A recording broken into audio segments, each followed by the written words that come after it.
Baik, selamat Sabat buat kita semua. Kesempatan yang indah kita boleh berbakti pada Sabat Tuhan yang suci ini dengan keadaan yang sehat dalam lindungan Tuhan.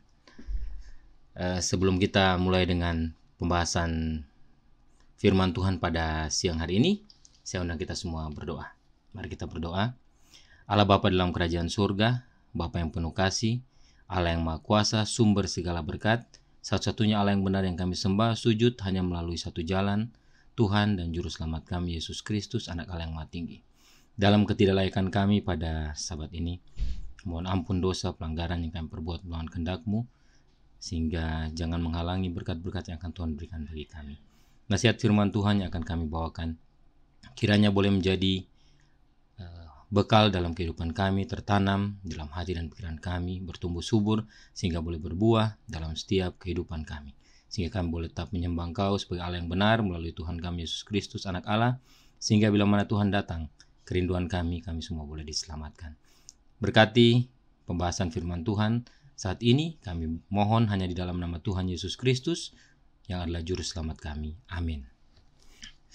Selamat Sabat saudara semua, senang sekali kita boleh berbakti bersama pada Sabat hari ini meskipun hanya melalui media online. Judul renungan kita pada Sabat ini adalah Roh dan Hidup. Dan pekabaran ini didasarkan pada Wahyu pasalnya yang ke-12. Buku Wahyu punya banyak pesan rohani untuk kita di penghujung saban akhir ini. Namun kita tidak membahas keseluruhan pasal, tetapi fokus pada satu peristiwa, yaitu tentang adanya peperangan di surga serta apa hubungannya dengan roh dan hidup. Sebelum kita masuk ke medan perang, kita perlu baca bagian awal dari Wahyu 12 agar ingatan kita disegarkan kembali, dan kita buka Wahyu 12 ayat 1-6. Maka tampaklah suatu tanda besar di langit, seorang perempuan berselubungkan matahari dengan bulan di bawah kakinya dan sebuah mahkota dari 12 bintang di atas kepalanya. Ayat 2. Ia sedang mengandung dan dalam keluhan dan penderitaannya hendak melahirkan. Ia berteriak kesakitan. Ayat 3. Maka tampaklah suatu tanda yang lain di langit, dan lihatlah seekor naga merah padam yang besar, berkepala 7 dan bertanduk 10, dan di atas kepalanya ada 7 mahkota. Ayat 4. Dan ekornya menyeret 1/3 dari bintang-bintang di langit dan melemparkannya ke atas bumi. Dan naga itu berdiri di hadapan perempuan yang hendak melahirkan itu untuk menelan anaknya. Segera sesudah perempuan itu melahirkannya, maka ia melahirkan seorang anak laki-laki yang akan mengembalakan semua bangsa dengan gada besi. Tiba-tiba anaknya itu dirampas dan dibawa lari kepada Allah dan ke tahtanya. Ayat yang ke-6. Perempuan itu lari ke padang gurun di mana telah disediakan suatu tempat baginya oleh Allah, supaya ia dipelihara di situ 1260 hari lamanya. Umumnya kita sudah memahami karakter-karakter yang disampaikan dalam ayat ini. Pertama, perempuan. Di dalam Alkitab, perempuan adalah lambang jemaat atau umat, dan dalam hal ini lambang dari umat Allah yang setia tentunya. Kedua adalah naga merah, yang adalah Lucifer.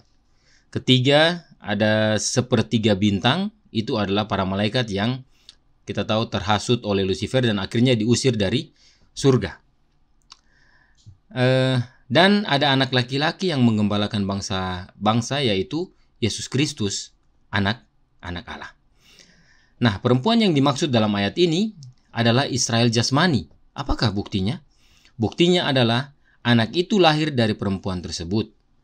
Yesus lahir dari Israel jasmani, yaitu keturunan apa? Yehuda. Perempuan itu juga adalah lambang Israel rohani.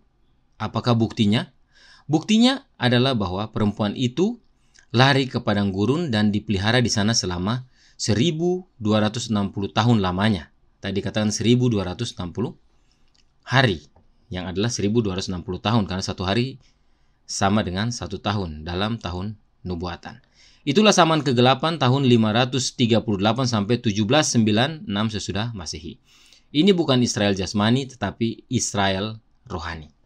Karenanya, pekabaran ini ada hubungannya dengan kita, sebab kita adalah Israel rohani Inilah gambaran singkat sebelum kita masuk medan perang, sebab tokoh-tokoh dalam ayat ini terlibat dalam perang nantinya. Jadi kita perlu tahu para pemerannya. Jadi ada umat Allah, yaitu perempuan, lalu ada anak Allah, dan ada setan. Mari kita lanjutkan. Wahyu 12 ayat 7. Maka timbullah peperangan di surga. Mikael dan malaikat-malaikatnya berperang melawan naga itu, dan naga itu dibantu oleh malaikat-malaikatnya. Ayat yang ke-8, tetapi mereka tidak dapat bertahan, mereka tidak mendapat tempat lagi di surga. Mikael ini juga disebut dalam buku Daniel, dan dia adalah anak Allah. Ada yang tidak percaya bahwa Mikael adalah anak Allah, tetapi kita percaya sebab Alkitab yang berkata. Alkitab berkata dalam Yudas 1 ayat 9, tetapi penghulu malaikat, Mikael, ketika dalam suatu perselisihan bertengkar dengan iblis mengenai mayat Musa, tidak berani menghakimi iblis itu dengan kata-kata hujatan, tetapi berkata, kiranya Tuhan menghardik engkau. Ini adalah peristiwa anak Allah bangkitkan Musa, dan setan tidak terima. Sebab apa? Dia adalah penguasa dunia ini dan penguasa kerajaan maut. Anak Allah saat itu belum turun menjadi manusia, dan dunia masih di bawah kekuasaan setan. Roh Nubuat menuliskan demikian. Kristus membangkitkan Musa dan membawanya ke surga. Hal ini membuat setan marah, dan ia menuduh putra Allah menyerbu kekuasaannya dengan merampok makam mangsanya yang sah. Dalam buku Ellen G. White, Redemption or the Temptation of Christ in the Wilderness. Dan jika kita baca keseluruhan paragraf, Nyonya White menjelaskan tentang Yudas 1 ayat 9 tersebut. Jadi secara ringkas dan dengan jelas dinyatakan bahwa Mikael adalah anak Allah. Jadi peperangan adalah antara anak Allah, yaitu Yesus Kristus, dengan sang naga beserta malaikat-malaikatnya. Kapankah perang tersebut terjadi? Nah, ada banyak umat Allah yang percaya bahwa itulah perang yang terjadi waktu setan diusir dari surga. Benar, tetapi pengusiran yang keberapa? Mari kita pelajari kembali, dan masih dalam Wahyu pasalnya yang ke-12. Wahyu 12 ayat 9. Dan naga besar itu, si ular tua yang disebut iblis atau setan yang menyesatkan seluruh dunia, dilemparkan ke bawah. Ia dilemparkan ke bumi bersama-sama dengan malaikat-malaikatnya. Setan disebutkan sebagai yang menyesatkan seluruh dunia. Apa artinya? Artinya dunia sudah ada dan manusia sudah setan sesatkan.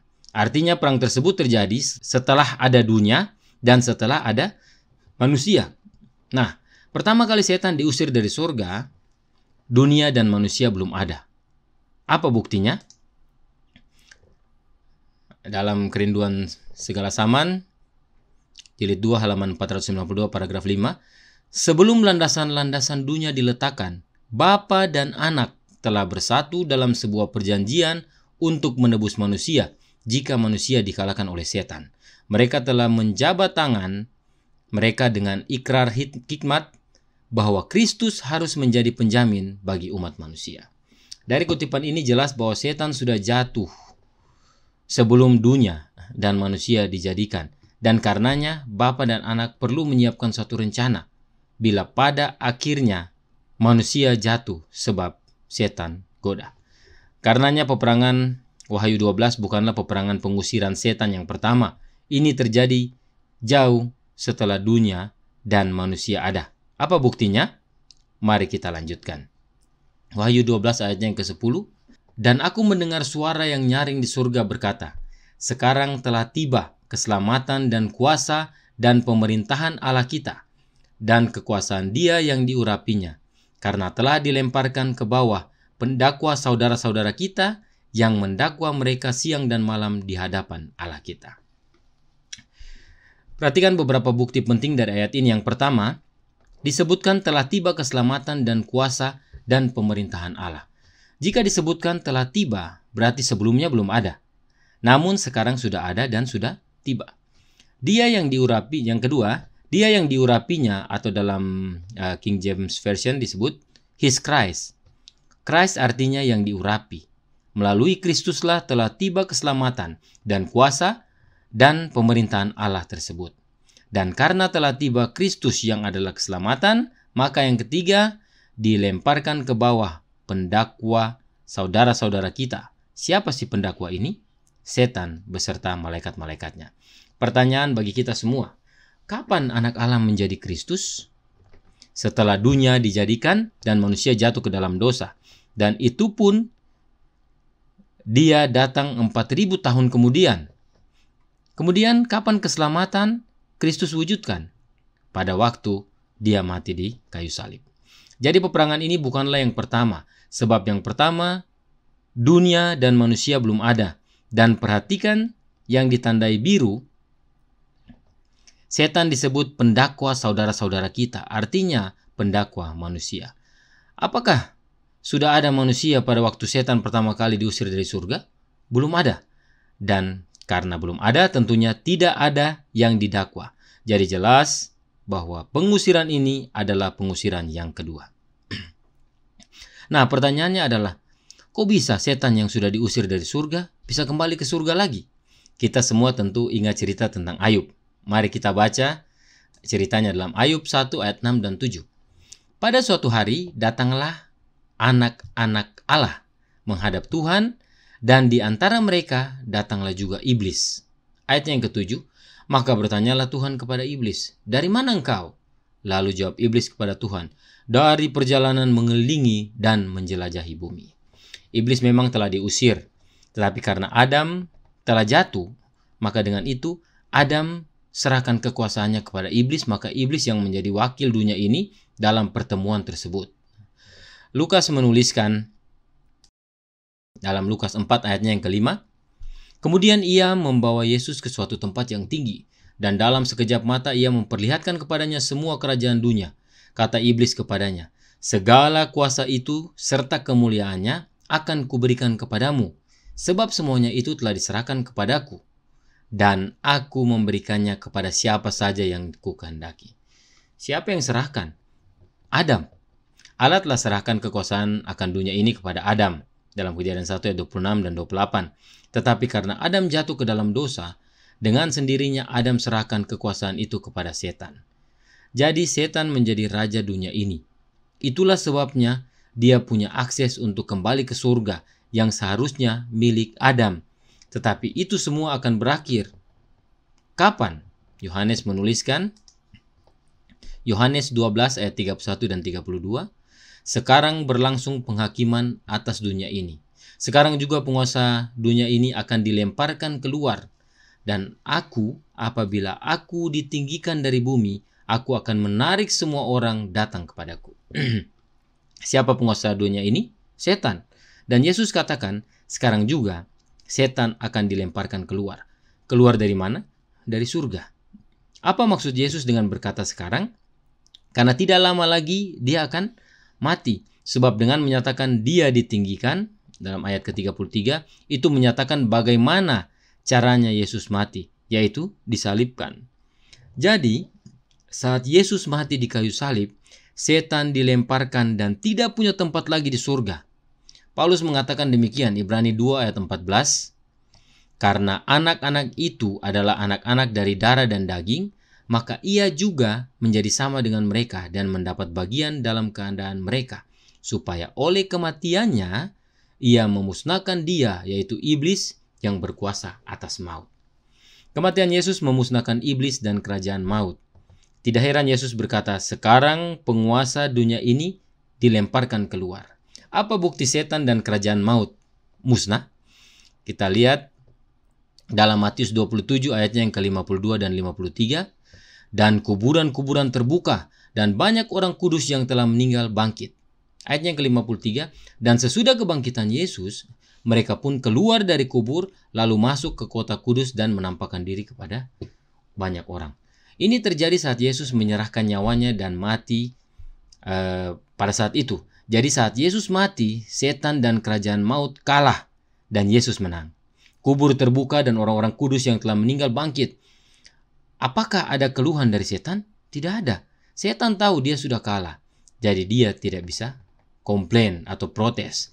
Tapi waktu Musa dibangkitkan, setan komplain. Sebab kenapa? dia belum kalah karena Yesus belum turun menjadi manusia dan mati di kayu salib. Inilah pentingnya Yesus menjadi manusia dan mati sebagai manusia.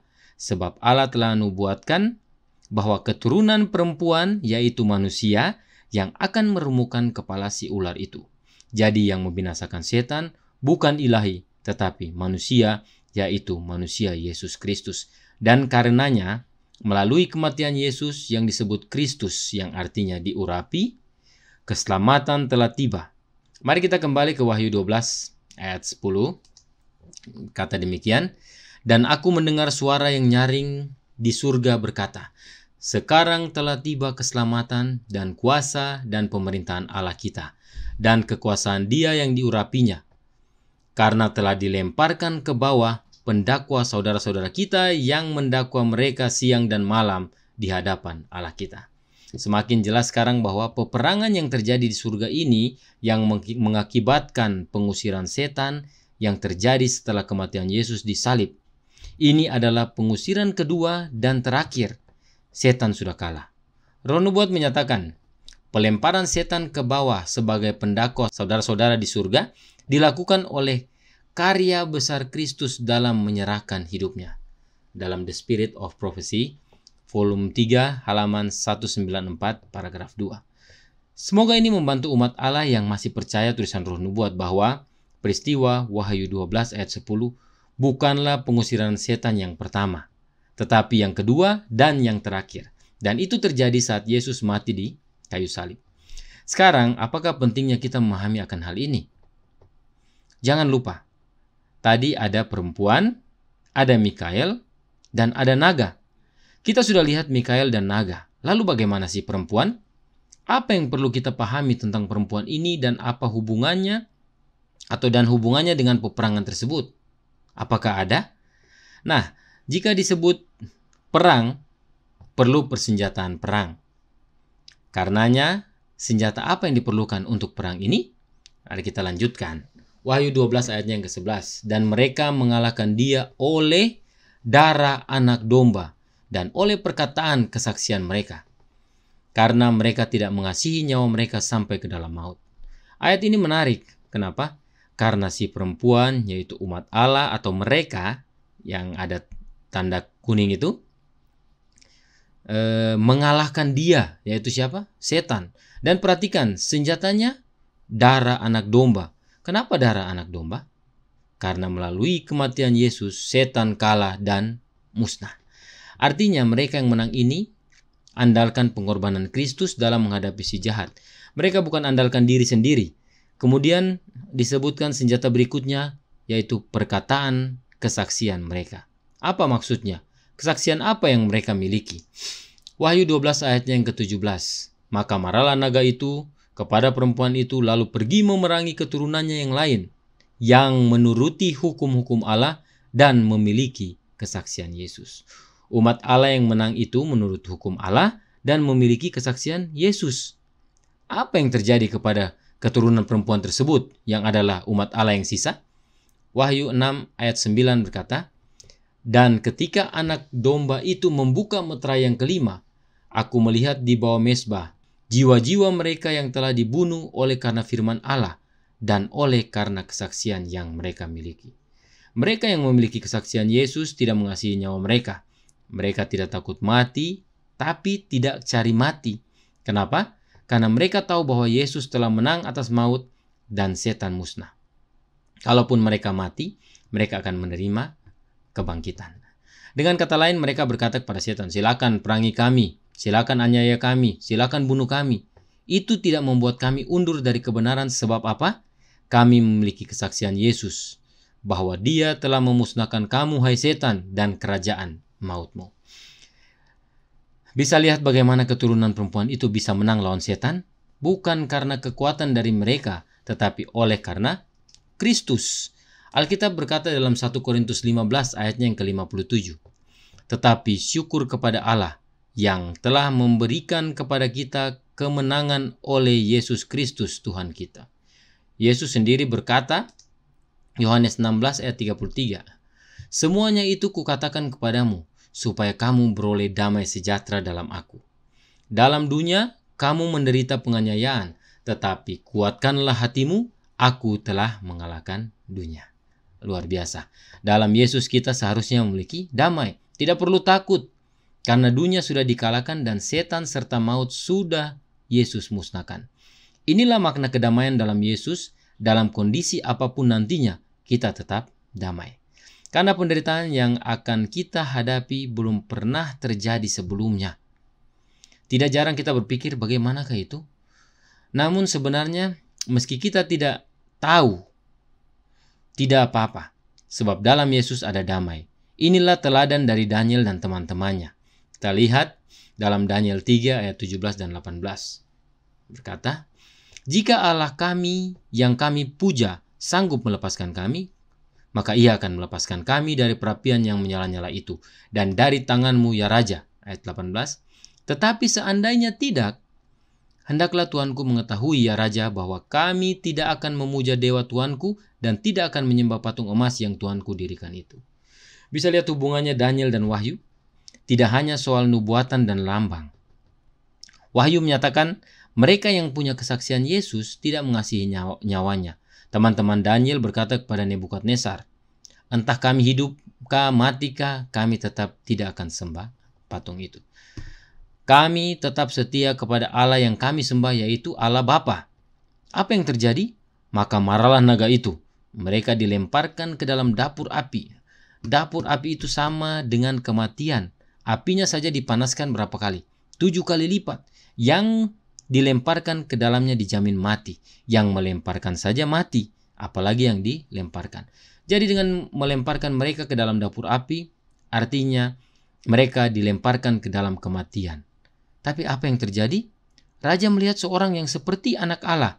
Ketiga pemuda Ibrani itu menerima kelepasan. Kenapa raja bisa kenal dengan anak Allah? Kita lihat penjelasannya. Bagaimanakah raja yang kafir itu sampai mengetahui rupa anak Allah? Orang-orang Ibrani yang ditawan itu, yang memegang jabatan kepercayaan di Babel dalam kehidupan dan karakter, telah menyatakan kebenaran di hadapannya. Ketika ditanya alasan dari iman mereka, maka mereka telah memberikannya tanpa keraguan-raguan. Dengan jelas dan sederhana mereka telah menyatakan prinsip-prinsip kebenaran. Dengan demikian mengajar orang-orang di sekeliling mereka tentang Allah yang mereka sembah. Mereka telah menceritakan tentang Kristus, penebus yang akan datang, dan dalam bentuk orang keempat di tengah-tengah api itu, sang raja mengenal anak Allah. Luar biasa. Teman-teman Daniel memberikan kesaksian tentang Kristus. Sebab mereka memiliki kesaksian itu, yaitu percaya akan janji itu. Bagaimana kita mau bersaksi tentang Yesus jika kita tidak memiliki kesaksian Yesus dan percaya? Daniel dan teman-temannya yang hanya percaya akan janji tersebut, janji juru selamat, bisa menang. Apalagi kita yang hidup di zaman setelah janji itu digenapi. Kita hidup di zaman di mana setan dan maut sudah kalah. Seharusnya kita menang. Jadi, kalaupun kita dibunuh sang naga karena dia marah, itu sebenarnya menyatakan kekalahannya.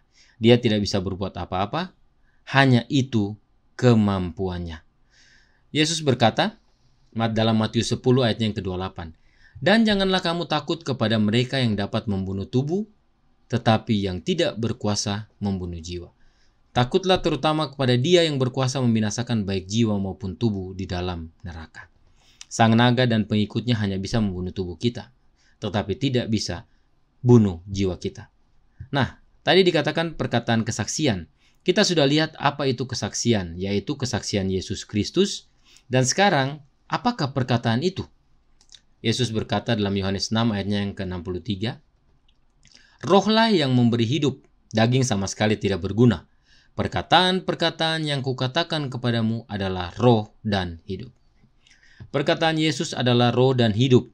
Inilah yang dimiliki oleh mereka yang punya kesaksian Yesus. Roh dan hidup Yesus ada dalam diri mereka. Kesaksian mereka bukan karena perkataan mereka, karena kehidupan mereka yang sudah diubahkan. Inilah hubungannya roh dan hidup dengan peperangan itu. Perhatikan Yohanes tulis, rohlah yang memberi hidup. Roh siapa yang memberi hidup? Kita akan lihat dalam 1 Korintus 15 ayat 45. Seperti ada tertulis, manusia pertama, Adam, menjadi makhluk yang hidup. Tetapi Adam yang akhir menjadi roh yang menghidupkan. Siapa Adam yang terakhir? Tentu saja Yesus Kristus. Yesus Kristus telah menjadi roh yang menghidupkan atau roh yang memberi hidup. Karenanya roh yang Yohanes maksudkan adalah roh Kristus. Dan memang roh Kristus itu adalah hidup Kristus itu sendiri dan bukan oknum lain. Roh Kristuslah yang kita perlukan dalam hidup ini agar menang atas setan. Apakah mereka yang dibunuh naga karena memiliki kesaksian Yesus itu menang? Kita lihat Wahyu 20 ayatnya keempat. Lalu aku melihat tahta-tahta dan orang-orang yang duduk di atasnya. Kepada mereka diserahkan kuasa untuk menghakimi. Aku juga melihat jiwa-jiwa mereka yang telah dipenggal kepalanya karena kesaksian tentang Yesus dan karena firman Allah, yang tidak menyembah binatang itu dan patungnya, dan yang tidak juga menerima tandanya pada dahi dan tangan mereka. Dan mereka hidup kembali dan memerintah sebagai raja bersama-sama dengan Kristus untuk masa 1000 tahun.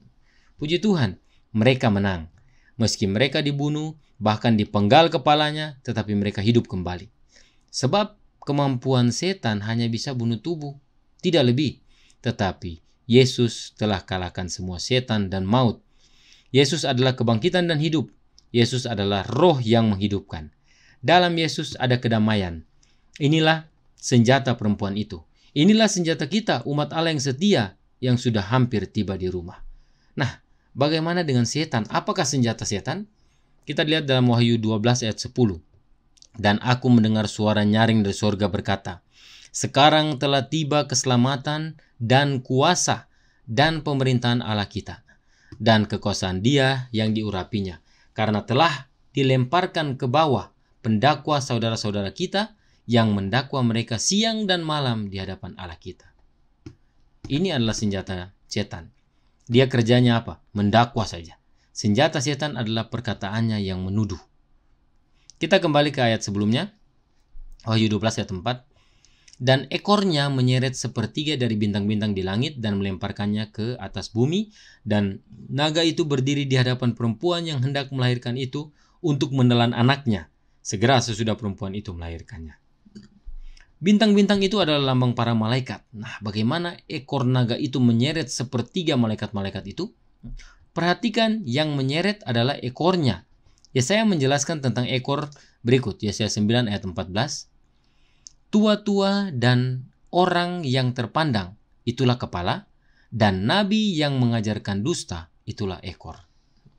Jadi istilah ekor menyatakan cara sang naga untuk menyeret sepertiga malaikat, yaitu dengan apa? Dusta. Nabi yang mengajarkan dusta, itulah ekor. Dengan dusta. Luar biasa kehebatan perkataan dusta setan ini. Sepertiga ikut dengan dia. Dilemparkan keluar surga. Dan kita perhatikan cara Yohanes menggambarkannya, dan masih dalam Wahyu pasalnya yang ke-12 ayat yang ke-9.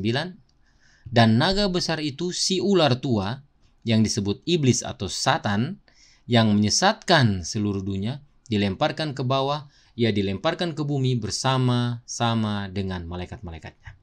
Kenapa disebut si ular tua? Sang naga ini adalah si ular yang menipu Hawa di Taman Eden. Itu sebabnya dia disebut si ular tua, dan senjatanya adalah dusta. Dia sesatkan seluruh dunia. Apa artinya menyesatkan seluruh dunia?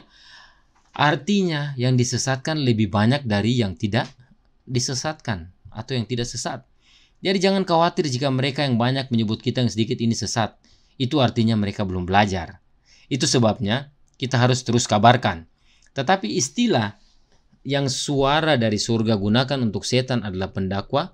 Dalam bahasa Inggris disebut accuser atau penuduh. Sejak dahulu setan telah kerjanya adalah menuduh.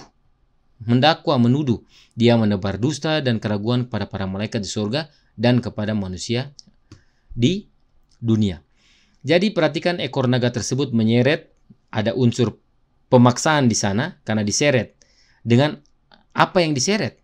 Dengan dusta dan dakwaan atau tuduhan. Kenapa kita perlu memahami hal ini? Sebab Wahyu 13 ayat 14 katakan, ia menyesatkan mereka yang diam di bumi dengan tanda-tanda yang telah diberikan kepadanya untuk dilakukannya di depan mata binatang itu.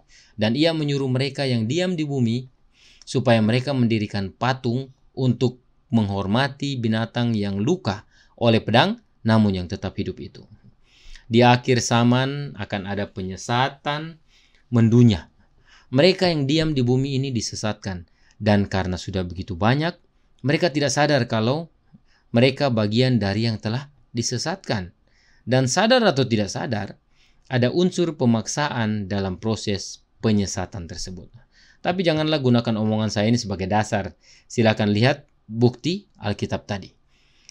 Sekarang bagaimana caranya kita ketahui di mana pihak kita atau di mana kita berada? Lihat tabel berikut ini. Di pihak manakah kita? Allah yang benar, sang naga. Allah yang benar ada darah anak domba, kesaksian Yesus, tidak mengasihi nyawa atau pengorbanan. Kalau di tabel yang sebelah sang naga, yang pertama adalah pemaksaan yaitu menyeret, yang kedua dusta, dan yang ketiga mendakwa atau tuduhan.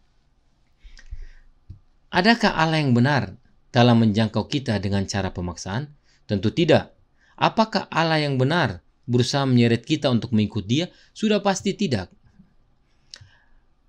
Adakah Allah yang benar menjangkau kita agar ikut dengan Dia dengan dusta? Jelas-jelas tidak. Apakah Allah yang benar kerjanya menuduh-menuduh? Tidak dan tidak. Itu semuanya adalah pekerjaan setan. Allah yang benar dalam menjangkau kita dan menyelamatkan kita dengan rela mengaruniakan anaknya yang tunggal untuk mati gantikan kita, agar kita menerima kebenaran dan hidup, yaitu anaknya. Sebab anaknya penuh dengan kebenaran dan hidup. Anaknya penuh dengan penyangkalan diri dan rela berkorban. Dan bila kita memiliki perkataannya yang adalah roh dan hidup, maka hidup anak Allah menjadi bagian kita. Inilah yang memberikan kemenangan bagi kita. Di pihak manakah kita? Saudaraku dalam Tuhan, perlu kita pahami bahwa pertama, penurutan tidak dapat dipaksakan. Apakah pernah terjadi penurutan yang dipaksakan? Sudah tentu pernah. Contoh, penyembahan patung dalam Daniel 3, yang tidak menurut dilempar ke dalam dapur api. Jika tidak menurut, kena disiplin. Saudaraku, jika penurutan itu karena dipaksakan, itu namanya kepatuhan. Penurutan bukan dipaksakan. Penurutan itu kerelaan. Nah, kerelaan itulah yang Allah harapkan dari kita umatnya. Penurutan itu datang dari kasih kita kepada Allah. Kita tidak bisa memaksa penurutan, tetapi kita bisa paksa perilaku. Contoh, duduk diam ya, jangan bergerak. Kalau bergerak saya didisiplin. Itu bisa. Orang akan duduk diam meski dalam hatinya dia berontak. Dia turut karena takut. Karena takut kena disiplin. Ini bukan karakter Allah. Karakter Allah adalah kasih, dan kasih tidak dapat dipaksakan. Yang kedua, kita tidak bisa paksakan keyakinan atau kepercayaan. Kamu harus percaya ini, kalau tidak kamu kena ini, disiplin dan lain sebagainya. Bahkan tidak sedikit yang gunakan dusta untuk tuduhan palsu, supaya umat-umat Allah jangan mendengarkan kabar kebenaran sejati dari Alkitab dan menerimanya. Bahkan dusta dan tuduhan palsu tersebut bisa saja datang dari gereja atau para hamba-hamba Tuhan, pendeta, di mana pihak kita. Jadi penurutan dan kepercayaan tidak dapat dipaksa. Inilah cara untuk mengetahui di pihak manakah kita berada. Pertanyaan bagi kita, adakah kita menurut dan percaya kepada Allah Bapa dan Anaknya? Adakah kita percaya kepada Bapa dan Anaknya meski nyawa kita taruhannya? Jika ya, maka hidup kita menyatakan akan roh dan hidup Yesus. Dalam kondisi apapun kita tetap teguh dan setia, tidak mengasihi nyawa kita. Sebab kita tahu nyawa kita milik Bapa dan setan serta kerajaan mautnya sudah musnah. Kita tidak perlu takut dan khawatir. Adakah kita percaya? Atau kita masih hanyut dalam pemaksaan dan senang dengan dusta dan tuduhan? Yesus berkata dalam Yohanes 8 ayat 32 dan 36. Dan kamu akan mengetahui kebenaran, dan kebenaran itu akan memerdekakan kamu. Jadi, apabila anak itu memerdekakan kamu, kamu pun benar-benar merdeka. Allah karuniakan kita kemerdekaan bukan pemaksaan. Dan kemerdekaan itu ada dalam kebenaran dan bukan dalam dusta. Dalam kebenaran itu adalah siapa? anaknya, Yesus Kristus. Dalam Yesus kita benar-benar merdeka. Orang bisa saja disiplin kita dengan pemaksaan, peraturan manusia, tetapi dalam Yesus kita merdeka. Orang bisa saja kabarkan dusta, tetapi dalam Yesus kita menerima kebenaran yang memerdekakan. Pihak manakah yang saudara pilih? Pihak yang suka memaksa supaya menurut atau pihak yang karuniakan kemerdekaan melalui anaknya? Adakah kita hamba atau budak yang menurut karena dipaksa atau kita anak-anak yang merdeka dalam Yesus? Mengapa penting ini kita pahami, saudaraku dalam Tuhan? Karena Allah tidak mungkin memenangkan pertandingan itu jika Dia menggunakan kekerasan dan pemaksaan. Jika itu yang harus Allah gunakan, maka sudah terlalu lama untuk 4000 tahun. Kenapa tidak sejak awal saja waktu setan pertama kali menghasut di surga? Dan jika ini yang Allah gunakan, maka alam semesta akan menurut kepada Dia dengan apa? Ketakutan. Oh, tapi tidak. Itu bukanlah karakter Allah. 1 Yohanes 4 ayat 8 berkata, barang siapa tidak mengasihi, ia tidak mengenal Allah, sebab Allah adalah kasih. Allah adalah kasih. Kasih itu adalah dirinya. Itu sebabnya tindakan Allah adalah tindakan kasih. Allah menyatakan kasih-Nya bukan untuk membuktikan bahwa Dia adalah kasih, tetapi tindakan kasih Allah adalah buah bahwa Allah itu adalah kasih. Contohnya, pohon mangga berbuah mangga. Bukan untuk membuktikan bahwa itu adalah pohon mangga, tetapi karena memang itu adalah pohon mangga, maka buahnya adalah mangga. Allah adalah kasih, karenanya tindakannya, perbuatannya adalah kasih. Kenapa hal ini penting kita pahami? Karena ajaran dalam gereja Advent sekarang ini yang menyatakan bahwa kasih itu tidak bisa ada. Kasih itu tidak bisa ada tanpa tindakan dan objek kasih. Harus ada pemberi dan harus ada penerima. Baru kasih itu ada. Jika tidak ada yang menerima, maka tidak ada kasih. Jadi kasih itu adalah tindakan atau perbuatan dan bukan pribadi. Inilah yang doktrin Trinitas ajarkan. Itu sebabnya Trinitas mengajarkan bahwa Allah tidak mungkin sendiri pada awalnya. Sebab jika Dia sendiri pada awalnya, maka Dia tidak bisa mengasihi. Karena tidak ada objek kasih-Nya. Sebab kasih bagi doktrin Trinitas adalah tindakan. Itu sama dengan berkata, pohon mangga bukan pohon mangga, kecuali dia berbuah mangga. Dan ada yang petik lalu makan. Itu baru mangga. Apakah demikian? Tentu tidak. Pohon mangga tanpa harus terlebih dahulu mengeluarkan buah, sejatinya adalah pohon mangga. Buah itu adalah hasil yang dikeluarkan dari dalam pohon itu, tetapi itulah sebabnya Roh Nubuat katakan demikian. Kita mengenal Allah dari alam. Allah adalah kasih, bukan karena Dia telah berbuat kasih dan ada yang terima kasih-Nya. Allah berbuat kasih karena kasih itu adalah dirinya. Kasih itu di dalam dirinya dan dinyatakan dalam perbuatannya. Ini kebenaran penting yang umat harus pahami. Apakah perbuatan kasih Allah yang pertama? Memperanakan anaknya yang tunggal. Amsal 8 ayat 22. Tuhan telah menciptakan aku sebagai permulaan pekerjaannya, sebagai perbuatannya yang pertama-tama dahulu kala. Kata menciptakan atau poses dalam ayat ini diterjemahkan dari kata Ibrani yang sama dengan yang ada dalam ayat berikut ini. Kejadian 4 ayat 1. Kemudian manusia itu bersetubuh dengan Hawa istrinya dan mengandunglah perempuan itu, lalu melahirkan Kain. Maka kata perempuan itu, aku telah mendapat seorang anak laki-laki dengan pertolongan Tuhan. Kata mendapat atau gotten dalam ayat ini diterjemahkan dari kata Ibrani yang sama dengan kata menciptakan atau possessed dalam Amsal 8 ayat 22 tadi. Pertanyaan, apakah Hawa menciptakan Kain? Tentu tidak. Tetapi melalui suatu proses, yaitu manusia itu, Adam, bersetubuh dengan Hawa, lalu Hawa mengandung, dan akhirnya lahirlah Kain. Itulah cara manusia mendapatkan anak. Apakah itu cara Allah mendapatkan anak? Tentu tidak.